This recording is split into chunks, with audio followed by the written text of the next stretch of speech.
अबे ये अजाला करने के लिए पैदा हुआ है पाकिस्तान की क्रिकेट में। है लानतें बेशुमार लगी हुई है इसके साथ। पब्लिक इसको देखने को तैयार नहीं है। पिंडी में बता दिया आपको, पिंडी ने आकर वापस कि मेरे हमारे चढ़ गया घंटे पे, ये है ही घंटे का। 2-3 भी नहीं थे। अबे 100 लोग नहीं थे। यूएसए से हार के बाद अब कौन देखेगा? जो चंद फैंस आए हुए थे वो भी बाबर आजम को देखने के लिए आए हुए थे। Shan Masood was not out, उसको आउट दे दिया गया और लोग उस पर खुश हो रहे हैं कि अब बाबर आएगा। मतलब ये हालात हैं। पाकिस्तान की जो क्रिकेट फैंस हैं वो बाबर को देखने के लिए आए थे, और बाबर आउट किस तरह हुआ है, वो उस बॉल के ऊपर आउट हुआ है जिसपे उस्मान उसको आउट नहीं होना चाहिए था। लेकिन मेरा भाई, आप यहां से डरे हुए हो या आप यहां से हारे हुए हो, और जिनका यहां से खोपड़ी नहीं काम कर रही होती वो जीतते नहीं है, वो फिर सेव करने की तरफ जाते हैं। 2 दिन पहले हमारे कप्तान ने प्रेस कॉन्फ्रेंस की, जब उनसे पूछा गया कि वो इंटेंट की बात होती है, वो रन रेट की बात होती है, वो बेसबॉल की बात होती है, वो नए तर्ज की क्रिकेट की बात होती है, तो पता है वो क्या कहते हैं? वो कहते हैं आपको सेव भी करना पड़ता है, आपको ड्रॉ की तरफ भी जाना पड़ता है, आपको ये भी जाना पड़ता है, आपको वो भी जाना पड़ता है। आज वो भाई साहब भी आउट हो गए। मुझे समझ नहीं आई कि जो टीवी अंपायर थे उन्होंने क्या देखा है उसके अंदर, उनको क्या समझ आई। ये तो क्लियर एक चीज नजर आ रही थी कि पैड पे बॉल लग के जा रहा है, बल्ले पे तो बॉल ही लगा। खैर वो आउट हुए। उसके बाद जो बहुत ही ज्यादा मैं समझता हूँ बैड लक, दुनिया का कोई भी प्लेयर हो जो लेग स्टंप से आउट होता है तो वो जो है वो उसको बैड लक ही हम कह सकते हैं। और बड़ा जबरदस्त एक हाथ से उन्होंने कैच पकड़ा बाबर आजम का। ये वो घंटे का किंग है जिसके पास से आज क्या, अबे अगले 5 साल तक इसके पास से कुछ नहीं निकलेगा। अगर नहीं मानी ना हमारी बात, खिलाए जाओ और जिल्लत उठाए जाओ बस। भाईजान नंबर 4 पर अगर कामरान गुलाम को खिला लेते, उसे शाहीन्स में खेलने का चूना नहीं लगाते तो क्या ही बात थी। नालायकी की वजह से टोटल जो है वो पहले दिन में 41 ओवर्स का खेल हुआ है। हालांकि बारिश सुबह से हुई ही नहीं है बिल्कुल। रावलपिंडी में, मैं आपको बता दूं कि मैं रावलपिंडी में ही था, ठीक है। रात को बारिश हुई है, सुबह बिल्कुल बारिश नहीं हुई है। और फिर भी जो है मैच जो है वो 3 घंटे लेट जो है शुरू हुआ। 3 घंटे लेट मैच शुरू हुआ। इतना टाइम होने के बावजूद जो है वो ग्राउंड को खेलने के काबिल नहीं बनाया गया। तो आप अंदाजा लगा लेंगे सिस्टम हमारा कितना थक्कड़ किस्म का सिस्टम है। यही तो कह रहा हूँ कि यार आप सोचिए कि बांग्लादेश की एक ऐसी नामुकम्मल सीरीज जो जहां पर आपको अपने बच्चे को खिलाना था कि यार मैं बैठ रहा हूँ, मैं क्योंकि मुझसे वैसे बच्चे ही रन कर रहे हैं ना, साइड नहीं रन किए ना, मगर बल्ला लेके पूरा तैयार खड़ा हो जाता, सुबह से किट करके घूम रहा था कि यार आज तो बैटिंग ही आएगी। फिर कप्तान पे आ गया, शान का देख लिया आपने। अच्छा शान का मुझे कोई अफसोस नहीं है, आज शफीक का मुझे कोई अफसोस नहीं है।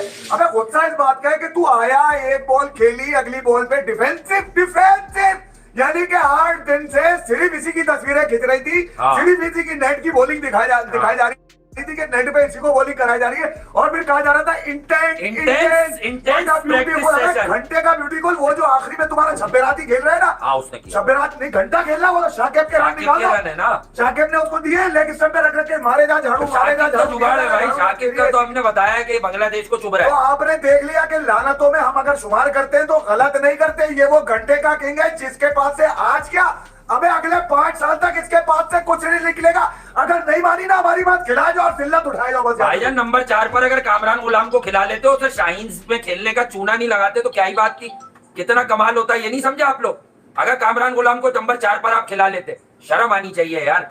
आपकी बैटिंग परफॉर्मेंस बिल्कुल सेटिस्फाइंग नहीं है। अब्दुल्ला शफीक आपका परमानेंट टेस्ट का प्लेयर चला आ रहा है, वो फेल हुआ। कप्तान और तजुर्बेकार मोस्ट सीनियर प्लेयर है शान मसूद, कप्तानी नहीं है शानू। अच्छा शान मसूद की तो प्रेस कॉन्फ्रेंस से जो हम कह रहे थे कल, लोगों को लगा होगा इन्होंने नई तफरी निकाल दी कि शान की बॉडी लैंग्वेज। अबे भाई बॉडी लैंग्वेज में उसकी सिर्फ एक बात थी कि मेरे बॉलर सब कुछ कर लेंगे, फास्ट बॉलर खिला रहा हूं मैं। बदकिस्मत चांद था, उसको गलत आउट दिया। बदकिस्मती तो उसी दिन शुरू हो गई थी जिस दिन वो कप्तान बना। किसका? मेरे छब्बेराती और घंटे के किंग के ऊपर उसको जब कप्तान बनाया, बदकिस्मती उसके साथ जुड़ गई थी शान के साथ। अब दांत निकालो, सफेद कपड़े पहनो, अच्छी इंग्लिश बोलो, क्रिकेट तो कहीं नहीं है भाई।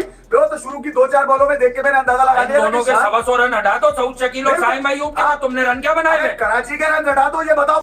जब ये 3 विकेट्स गिरे थे तो कहीं ना कहीं परेशानी शुरू हो गई थी कि यार अब जो है, क्योंकि आई थिंक जिस तरह की विकेट चल रही थी, बॉल स्विंग बड़ा अच्छा हो रहा था, सीम बड़ा अच्छा हो रहा था, स्विंग से ज्यादा सीम हो रहा था। जिस विकेट पे, ये याद रखिएगा, जिस विकेट पे थोड़ा सा घास हो या मॉइस्चर हो, उस विकेट में बॉल जब सेमी न्यू भी हो जाता है, थोड़ा पुराना भी हो जाता है, आपने देखा कि लास्ट टाइम तक भी बॉल सीम होता रहा। वहां पे कहीं ना कहीं बॉल सीम होता रहता है क्योंकि घास पे लगता है, सॉफ्ट होता है थोड़ा सा विकेट, उसमें कट होने के चांसेस बहुत ज्यादा होते हैं, जो कि हमें नजर भी आए। और जो पहले 3 विकेट्स लिए उसमें जो बांग्लादेश के फास्ट बॉलर ने, शरफुल ने, इस्लाम ने और जो हसन ने, आई थिंक एक्स्ट्राऑर्डिनरी बॉलिंग की है दोनों ने। बहुत ही जबरदस्त एक लाइन लेंथ जगह पे डिसिप्लिन जो है वो बॉलिंग की उन्होंने, जिसकी वजह से हमारे जो बैट्समैन है बाबर आजम के अलावा जो 2 प्लेयर आउट हुए वो डिसिप्लिन बॉलिंग की वजह से जो है वो आउट हुए। और ये ऐसी विकेट है, देखिए ये ऐसी विकेट है, यहाँ पे आप जल्दबाजी नहीं करें। साइम अयूब की बैटिंग के हवाले से मैं थोड़ी सी बात करता हूँ कि देखें, साइम अयूब ने बहुत जबरदस्त 50 रन की इनिंग खेली और पहला 50 था उनका टेस्ट क्रिकेट में। बहुत डिसिप्लिन, बहुत डिसेंट, टेक्निकली बड़े अच्छे वो नजर आ रहे थे। हालांकि वो बहुत ज्यादा शॉट्स खेलते हैं।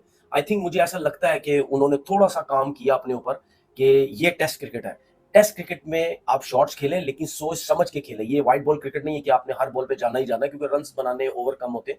इसमें डिसिप्लिन क्रिकेट भी खेलनी है, नए बॉल को रिस्पेक्ट भी देना है और शॉट्स भी खेलने जो कि उनकी तरफ से हमें नजर भी आए, ठीक है। लेकिन जब आउट हुए आप ये देखें आपके ग्राउंड में, मतलब इससे बदतर हालत में मैंने पाकिस्तान का कोई ग्राउंड भी नहीं देखा। स्टैंड्स में 10-10 कुर्सियां लगी हुई हैं, ऐसा लगता है महल्ले का कोई मैच हो रहा है। 5000 गेस्ट बुलाए थे, 50 आए हैं। जो कुछ ऐसा भी नहीं है कि आपको कि वेदर अच्छा नहीं था, धूप निकल गई थी, आसमान साफ हो गया था, आपका बाबर आजम खेल रहा था, आपकी सारी टीम खेल रही थी, आपके बेस्ट प्रीमियर बॉलर खेल रहे हैं, आपके बेस्ट प्रीमियर बैटर खेल रहे हैं। पिंडी जो आपका सबसे मशहूर है क्राउड को अट्रैक्ट करने में, वो जो सब कुछ नहीं कर पाया। आप कोई बहाना नहीं कर पाएंगे, वीकेंड था ये वो, कहीं ऐसा भी नहीं होता भाई।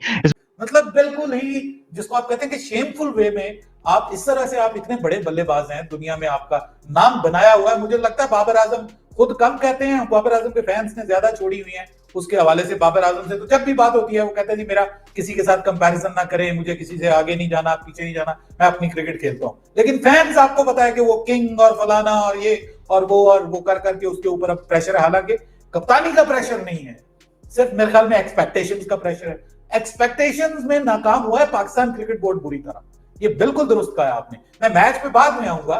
मैच को जो है ना वो टीम, ये टेस्ट क्रिकेट है, इसमें पहले दिन में कुछ भी हो सकता है। लेकिन बात ये है कि भाई 2 बजे तक आप टॉस नहीं करवा सके, जबकि सुबह की बारिश बंद है, धूप निकली हुई है और आपके पास ये एबिलिटी और कैपेबिलिटी नहीं है कि आप कोई इतने अच्छे सुपर सॉपर, मेरे ख्याल में सुपर सॉपर का भी लिमिटेड इस्तेमाल किया गया है, ज्यादा सुपर सॉपर्स अवेलेबल नहीं थे।